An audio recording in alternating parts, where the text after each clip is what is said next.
এর জবরদস্তি জুলুম এর প্রতিবাদে আজকের এই সংবাদ সম্মেলন। তারিখ 1 মার্চ 2025। সম্মানিত সাংবাদিকবৃন্দ, আসসালামু আলাইকুম। শেরপুর উপজেলা দর্জি মালিক সমিতির পক্ষ থেকে আমাদের সালাম ও শুভেচ্ছা গ্রহণ করিবেন। আপনারা অবগত আছেন যে আমাদের এই মালিক সমিতির অধীনে প্রায় 30টি ছোট বড় দোকান এই শেরপুর রয়েছে। আমাদের এই প্রতিষ্ঠানগুলো সম্পূর্ণই শ্রমিক নির্ভর। আমাদের কারখানাগুলো তো প্রায় 100 শ্রমিক নিয়মিত কাজ করেন এবং শ্রমিকদের সাথে আমাদের আন্তরিক সম্পর্ক রয়েছে। তবে দুঃখের বিষয় হল এই যে আমরা মালিক শ্রমিকরা কিছু ট্রেড ইউনিয়নের নেতাদের হাতে জিম্মি হয়ে পড়েছে। এই শ্রমিক নেতাদের দাবি অনুযায়ী আমরা শ্রমিক মজুরি বৃদ্ধি করে থাকি প্রতি বছরে, কিন্তু এর বাহিরেও শ্রমিক নেতারা আলাদাভাবে তাদের খুশি করতে বলে, তাদের চাঁদা দিতে বলে এবং প্রতি বছর আমরা এ দিয়েও থাকি। সম্প্রতি এরকম ঘটনাটি শ্রমিক নেতাদের সাথে মালিক সমিতির একটি অনাকাঙ্ক্ষিত পরিস্থিতি সৃষ্টি করা হয়েছে। শেরপুর দর্জি শ্রমিক কল্যাণ ফেডারেশন এর নামে একটি সংগঠন মিথ্যা অজুহাতে শনিবার মানববন্ধন করেছে সকাল 10টা-11টার দিকে স্থানীয় বাস স্ট্যান্ডে। শুধু তাই নয়, তারা আমাদের শ্রমিক নেতাদের হুমকি দিয়েছে, আমাদের শ্রমিকদের হুমকি দিয়েছে, সাধারণ যারা শ্রমিক তাদেরকে হুমকি দিয়েছে, কাজে আসতে বাধা সৃষ্টি করতেছে। এই বিষয়টি স্পষ্ট করার জন্যই আমাদের সংগঠনের পক্ষ থেকে এই সংবাদ সম্মেলন আয়োজন করেছি আমরা শেরপুর দর্জি মালিক সমিতি। প্রিয় সাংবাদিকবৃন্দ, বর্তমানে আমরা দর্জি শ্রমিকদের ন্যায্য হারে মজুরি দিয়ে আসিতেছি। প্রতি বছরের মতো তারা কয়েকদিন আগেও মজুরি বৃদ্ধির আবেদন করেন আমাদের কাছে।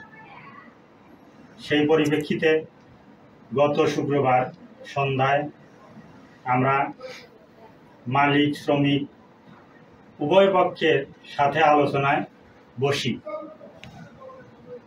স্থান এই ঢাকা টেলার্সের শোরুমে। সেখানে শেরপুর শ্রমিক কল্যাণ ফেডারেশনের আহ্বায়ক মুকুল হোসেন, শফিক ইসলাম মোস্তফা, শেরপুর উপজেলা তাঁতি লীগের সভাপতি শাহ আলম মুন্সি, তাঁতি লীগের সাংগঠনিক সম্পাদক মান্নান ও তাদের উপদেষ্টা শাহাবন্দিক ইউনিয়নের চেয়ারম্যান আবুল কালাম আজাদ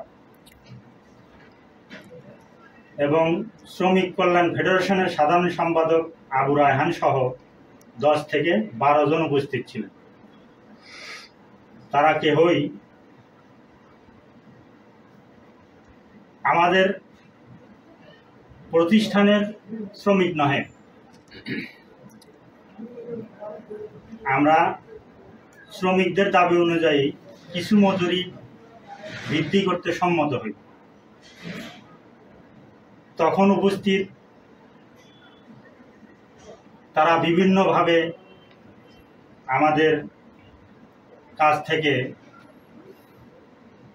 খুশি হওয়ার জন্য, খুশি করার জন্য লক্ষাধিক টাকা চাঁদা দাবি করে। তারা বলেন, আমাদের সন্তুষ্ট করলে আমরাই শ্রমিকদের রাজি করাবো। উল্লেখিত এর আগেও এই সংগঠনের নেতারা মালিকদের জিম্মি করে অনেকবার চাঁদা নিয়েছে। এবার আমাদের নেতৃবৃন্দ রাজি হয়নি। এতে তারা ক্ষিপ্ত হয়ে কারখানা বন্ধের হুমকি দেয়। এক পর্যায়ে তারা মালিকদের লাঞ্ছিত করে এবং আলোচনা থেকে উত্তেজিত হয়ে উঠে বসে। তাদেরকে জোরপূর্বক এখান থেকে বের করে নিয়ে যায়। তারা আমাদের কারখানা শ্রমিকদের কাজে আসতে বাধা সৃষ্টি এবং শহরের মানববন্ধন ও সমাবেশ করে মালিকদের ব্যবসা বন্ধের হুমকিও দিয়েছে। প্রিয় সাংবাদিকবৃন্দ, আমরা শেরপুরের দর্জি মালিক শ্রমিকরা শেরপুরের দর্জি শ্রমিক কল্যাণ ফেডারেশন নামক এই সংগঠনের কাছে জিম্মি হয়ে পড়েছি। আমরা শ্রমিকদের প্রতি যথেষ্ট আন্তরিক আছি। বিগত কয়েক বছর ধরে আমরা বগুড়া শহরের শ্রমিকের চেয়েও বেশি মজুরি দিয়ে কাজ করে আসিতেছি, কিন্তু এই সংগঠনের নেতারা বছরে বিভিন্ন সময় মালিকদের কাছে চাঁদা নিয়ে থাকে, চাঁদা দাবি করে। তাদের অন্যায় দাবি না মানলে আমাদের ব্যবসা করার কঠিন হয়ে পড়েছে।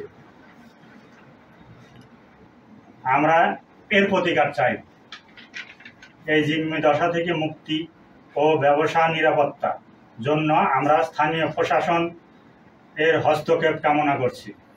আশা করি আপনাদের মাধ্যমে আমাদের এই আকুতি